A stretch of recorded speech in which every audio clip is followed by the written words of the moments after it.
지난주 한덕수 전 국무총리를 기소한 내란 특검은 남은 수사를 이어가고 있습니다. 다른 국무위원들을 겨냥한 수사도 조만간 본격화할 전망인데요. 자세한 내용 취재기자 연결해서 들어보겠습니다. 김예림 기자 전해주시죠. 네, 내란 특검은 지난주 금요일 한덕수 전 국무총리를 불구속 기소한 뒤 이제 남은 국무위원을 향한 수사에 속도를 내고 있습니다.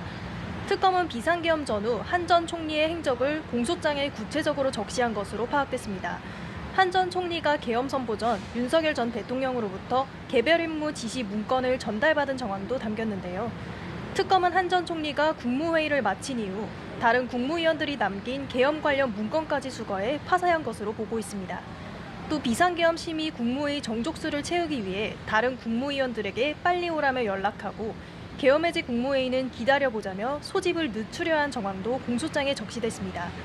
특검은 한 전 총리를 비롯해 윤석열 정부 다른 국무위원들에게도 위헌 위법한 비상계엄 선포를 막지 못한 책임이 있다고 보고 수사를 확대하고 있는데요.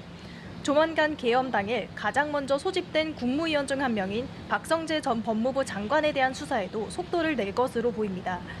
박 전 장관은 계엄 직후 법무부 간부회의에서 합동수사본부에 검사 파견을 검토하라는 지시를 내려 내란에 가담했다는 의혹을 받고 있습니다.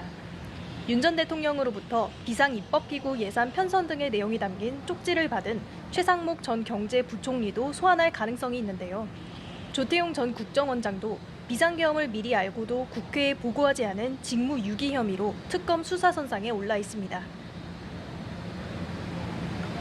특검이 이번 달 안에 법적 수사기한 만료를 앞두고 있는데요. 기간을 연장할 걸로 보입니까? 네, 내란 특검의 1차 수사기한은 오는 15일까지로 보름가량이 남은 상황인데요. 특검은 일단 기간을 연장하는 방안에 무게를 두고 있습니다. 한 차례 연장할 경우 수사기간은 30일 들어 10월 중순까지 수사가 이어질 전망입니다. 특검은 남은 기간 비상계엄 관련 각종 의혹들에 대한 수사에 집중할 방침인데요.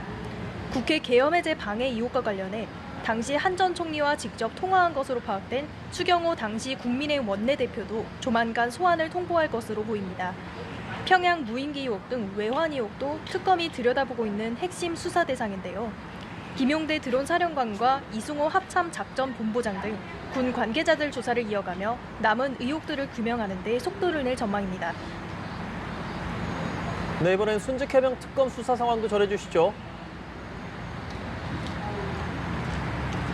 네, 해병특검은 지난주 금요일 공수처를 압수수색했는데요.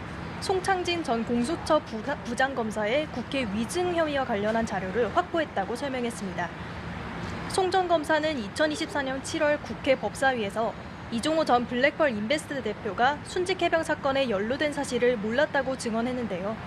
특검은 법사위 위원들의 고발로 수사를 진행하고 있다며 압수물을 분석한 뒤 공수처 수사외압 의혹의 관련자들도 조사할 예정이라고 밝혔습니다. 해병 순직 사건 당시 수색 현장을 지휘한 최진규 전 해병대 포 11대대장의 3차 피의자 조사도 오전부터 진행하고 있습니다. 최 전 대대장은 유족께 전할 말을 묻자 순직의 위로의 말씀을 전해드린다며 성실히 조사에 임하겠다고 밝혔습니다.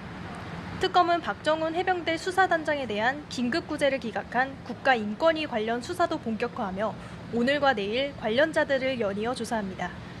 지금까지 서울고검에서 전해드렸습니다.